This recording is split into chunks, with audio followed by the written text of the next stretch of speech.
or weighing yourself, sometimes it's very helpful. There are a few cases where self-monitoring is not helpful. And the third is making commitments. And making commitments means setting up contingencies of reinforcement and punishment, except you're setting them up for yourself. So for example, if you make arrangements to meet your friend at the gym to do a workout or go running or something like that, you're setting up a contingency of reinforcement. Because you made a commitment to your friend to meet her there, and if you don't show up, what happens?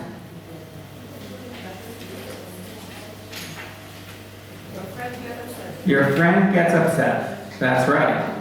She might get very upset. It's possible. So, making commitments sets up contingencies of reinforcement and punishment. It's a very good way to self-manage. You can do this with contracts. So that's what happens if you do contracts with your children, for example, the children you work with. That's what you're doing. You're setting up, you're helping them set up a commitment. It's a commitment strategy. It's setting up contingencies of reinforcement and punishment. If you do this, then you get this. You know, if you don't do this, then this happens. So you're arranging relations between behavior and consequences. And that's what happens when we make commitments. So these are the 3 M's in the book. And of course, I introduce a general principle also to make it very simple, the behavior change principle, which is behavior changes behavior. And I give many, many examples in the book, just like Skinner did, of how you can modify your environment. You can move your furniture, post reminders, change jobs, change friends, change chairs, change the temperature, get new glasses, get a hearing aid, make a thinking aid, keep a calendar, and so on. Lots of things. Throw away the sweets, buy a bathroom scale.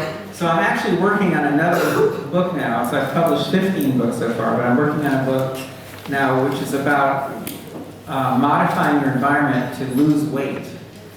And if you go inside my house, you will find inside my kitchen four unusual things. Number 1, you will find a bathroom scale next to the kitchen table. It's right next to the kitchen table. So you can weigh yourself in the kitchen. Number 2, if you look at my plates are small because people eat less if they use small plates. The name of the book, the title of the book I'm working on is called Small Plate, Lose Weight.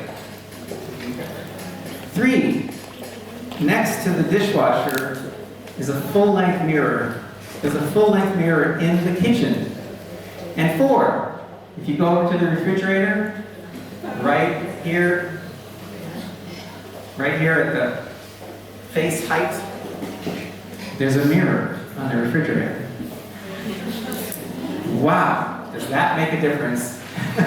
When you go to the refrigerator to get out some food and you first see your face in the mirror, it changes the probability that you will eat too much. It lowers the probability that you will eat too much. And notice, these are changes you only have to make once. That's what's so good about the environmental approach to self-management. You only have to make the change once. I put that mirror up there 3 years ago. It's still there. I don't have to put it over and over again. I don't have to use any willpower or anything like that. I just put it there once, and it affects me every single day. So environmental change is awesome. Monitoring behavior, all kinds of ways to do it. Charts, graphs, tables, napkins, scraps of paper. My son at one point was throwing money into a jar. Whenever he, I think, got a page of writing done, he'd throw money into a jar. And of course, you start to see the money accumulate. It's anything that shows you that you're making progress is very powerful and helps you achieve your self-management goals. It also has what are called discriminative functions. In other words, when you see those coins in the jar or you see the dot on the graph, that works like a discriminative stimulus to keep behavior going. It shows your progress, it can improve performance, and so on. So that's the book here. So these are some books in which I talk about these issues. I even did a book with a bodybuilder, a female bodybuilder who was on television in the US for a long time. And so we did a book together in which I did the psychology part and she did the fitness part. And of course, what did I talk about? Mainly self-management. Because even if you make a plan to become more physically fit, how do you get the behavior going is the question. And then how do you keep the behavior going? That's all self-management. Those are self-management questions.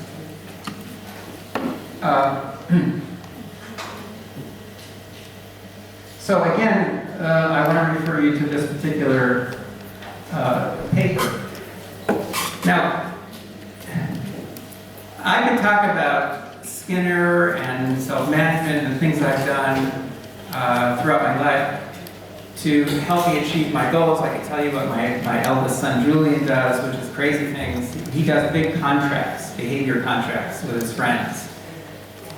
So, you know, he'll do a contract saying if he doesn't finish such and such work by Friday, then he has to pay $10,000 to his friend. And he'll sign crazy contracts like this. And they work, of course. They work extremely well. If you have if you make a very big commitment like that, it works. But what I thought I would do instead is ask you for two things. Either an example of you successfully using self-management. So think about that. Is there anything you do using the 3 M's or any other self-management technique? Is there something you do which has helped you control behavior? So is there a controlling behavior that you use to control other behavior successfully? That's one thing. I'm hoping we can come up with some examples here and we can talk about them. I can analyze them for you. But the other thing I want to know from you is failure. Where you have failed. In other words, where some behavior is out of control and you can't find a way to control it. Maybe it's smoking cigarettes. Whatever. I notice a lot of people smoke cigarettes in Romania.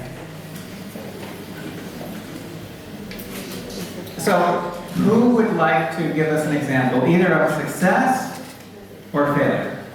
And I will help you analyze the situation, and I will help you improve your self-management program. Yes, sir, what is your name? My name is Bogdan, and I would like to share about my experience with quitting cigarettes. All right. Wait, is this success? Is this success or failure? Until now, it's a success. Oh, okay, good. Okay. So I've seen a lot of improvements on. I've seen a lot of improvements on my health because I was a top athlete and smoking really backed me up. Okay. So it gave me a sense of pride because by every day that I quit smoking and I don't know, monitor my behavior, I successfully stopped smoking about 100 of cigarettes, and it was an app. An app helps me to monitor how much cigarettes I do not smoke since I started this behavior. So I believe that my sense of pride gives me the strength and the willpower to control this habit. I've once had a day that I failed and at this behavior. I smoked on that day and I felt terrible. And my ego was really hurt, badly damaged, and they said, Bogdan, you're better than this. You can quit smoking, and since then I haven't touched a cigarette. And how long has it been? It's been a couple of months. A couple of months, okay. Thank you. Okay, so this is interesting because first of all, Bogdan is using technology to help him. He used an app to help with self-monitoring. There are lots of those now. There are lots of self-monitoring apps that you can use to help you in self-management. So that's one thing that's important. Number two, he had a motivation to get started. Now I'll tell you a true story. a woman who worked for me, her name was Michelle. And and I knew she was married to this very handsome guy. And they had 2 beautiful children and all this. But she told me the story one day of how she got together with this guy. Because she had her eye on him for years, and he paid no attention to her at all. So she tried and tried and tried to get his attention. And then finally, she got him to ask her to go out on a date, one date. And she figured, well, this is important. This is important. I've got to do the right thing on this date. So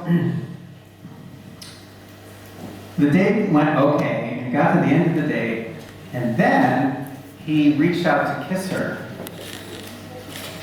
And he kissed her, and then he pulled back, she said, and he said to her, "You're not a smoker, are you?"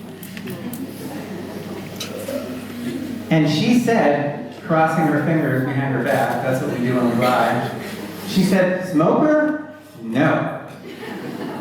I don't smoke." And she never smoked again.